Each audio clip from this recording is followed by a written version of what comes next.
Ladies and gentlemen, I introduce you the Czech's favorite Mexican ketchup. It's good for the body, bad for the soul. Hard on the sphincter. Witam. Welcome to the next installment of Itinerary Europe. Today, we say goodbye to the Czech Republic and hello to Poland.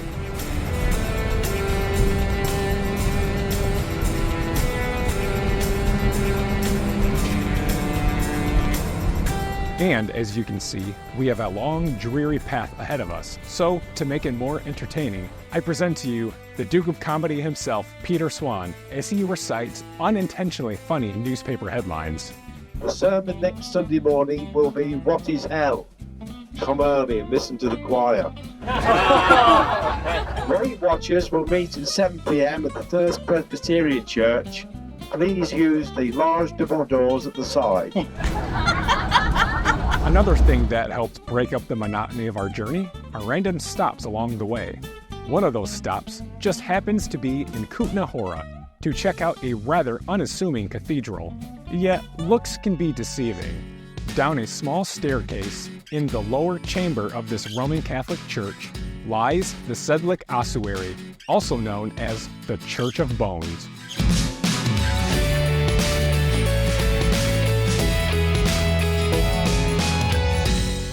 Dating back to 1278, the church is adorned with around 40,000 human skeletons, all of which used to be buried in the church's cemetery. It was in the 15th century that the cemetery was exhumed to make room for more burials.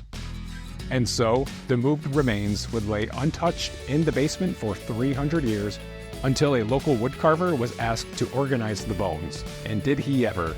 Today, you'll find a chandelier made up of every bone in the human body, as well as a coat of arms formed of the bones of a local aristocratic family.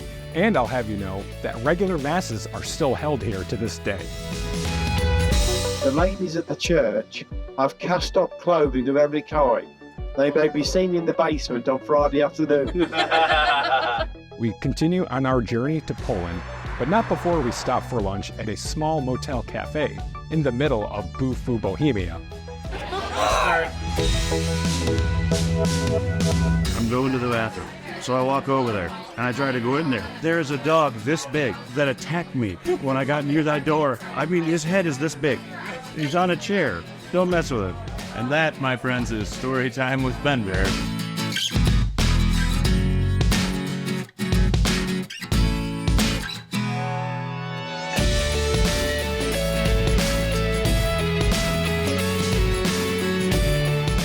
After traveling for a good portion of the day, our bus finally reaches Poland, which is good because some of us are starting to get a little restless. Connolly, why don't you come over here and give me that massage?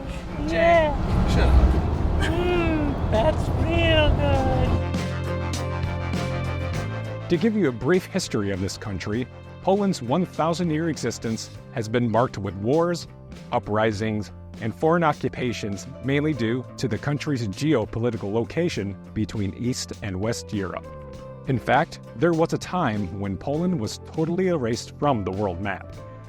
It wasn't until the end of World War I that Poland would reappear after a 123-year absence. However, independence didn't last long, as Nazi Germany invaded Poland on the 1st of September 1939, thus starting World War II. After the war, Poland fell under Soviet control, and the Communist People's Republic of Poland was created. Then, after many reforms and revolutions in 1989, a modern Polish state was established. President Bush's spokesman called the prospect of a non-communist government in Poland a history-making occurrence. Today, Poland is a strong capitalist country of nearly 40 million people. You may not be aware of it, but the Polish have invented things that we may take for granted in our everyday lives, including bulletproof vests, radiation, condoms, the Commodore 64, and The Witcher. Toss a coin to your witcher, O Valley of Plenty, O Valley of Plenty, oh. That's it for this video. Join us next time as we explore Krakow, specifically the Old Town District. Do widzenia.